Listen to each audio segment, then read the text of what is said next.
Slika Lukša Uradić, 7. rujna 59. Živim u Dubrovniku. Već sam 2 navrata u Zagrebu radi članstva HDRU-a, međutim nisam primjen. A ne bi o tome. Član sam odluku do 1980. Bavim se umjetnošću, član sam fan art Amerike Komiji. Da se puno ne hvalim. Koristim Facebook, koristim YouTube, koristim Twitter, koristim Vimeo, Arts.com, Touchtalent.com, fan art Amerike.com. Htio bih samo par riječi reći da pripremam novu izložbu koja sam se uzorio, međutim ne znam točno da li će biti i da li sponzoriran, jer postoje granice.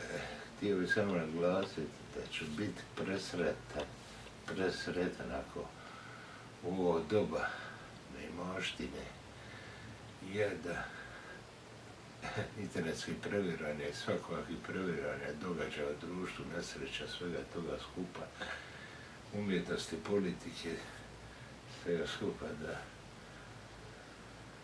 da ću biti ponovo rođak ako budem član HUL-a Splita, čiji su rezultati za nepunih, ja mislim, 12 dana.